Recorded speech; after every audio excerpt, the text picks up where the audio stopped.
When I brought my wonderful daughter into the world, I never would have believed that while she was still a young child, she would be faced with anti-Semitism right in my own community. But now she has. My 8-year-old daughter, Harper Razel, who is in 2nd grade and goes to an A-plus elementary school in South Tampa, came to me just a few weeks ago. She was confused and frightened. She said a girl in her 2nd grade class had told her that Jews were killing America. "Why would she say that, Mom?" she asked me. I thought my heart would break, and I cannot get this out of my mind. My experience with anti-Semitism started early. Growing up in the former Soviet Union, I experienced anti-Semitism quite frequently in my daily life, from racial slurs to open discrimination. Sometimes even walking down the hallways of my school or the street, I had to physically defend myself.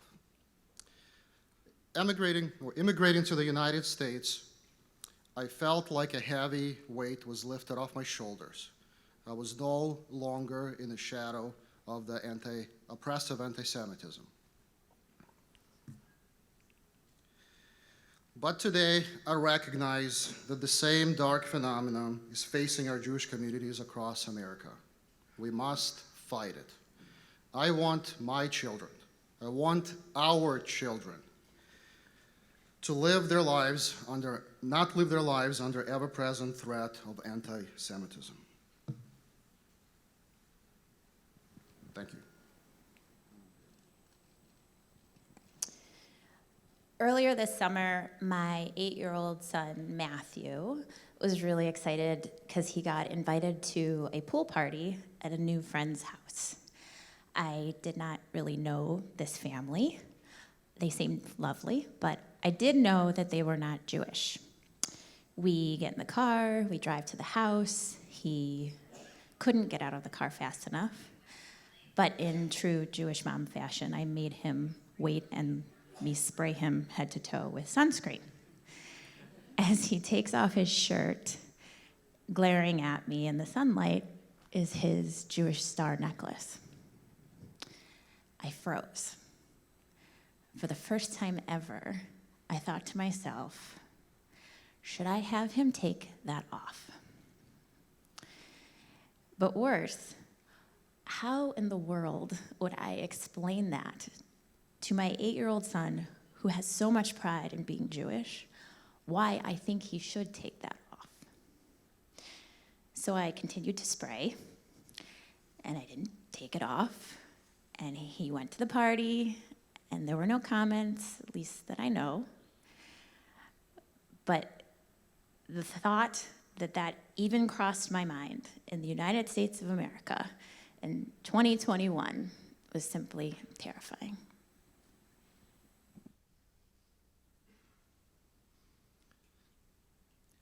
These days, it seems we are always hearing about the activities of right-wing, white supremacist groups in the news and all over social media. Yet still, somehow, you never expect to see any of it taking place in your own neighborhood.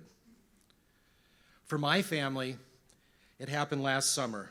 The Proud Boys and other right-wing groups came to Columbus, Ohio to hold a rally.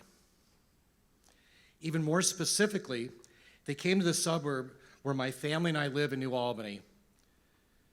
Several thousand Proud Boys marched through our streets and in our town screaming and yelling anti-Semitic epithets, wearing anti-Semitic t-shirts, and waving anti-Semitic flags. Yes, it happened to us in Columbus, Ohio. It can happen in any of your communities as well. I remember it like it was yesterday. We were studying World War II in my high school U.S. history class when one of the students said, there was no way 6 million Jews died during the Holocaust. It was just a lie. Everyone turned to look at me. I was the only Jewish student in class. I turned to the kid who'd spoken and said, I agree that it's hard to believe. It's unfathomable. It's also a fact. We started to get into a heated debate, which was quickly ended by my teacher saying, enough. I waited till class was over and went up to my teacher to ask him why he didn't defend me, why he didn't defend the truth.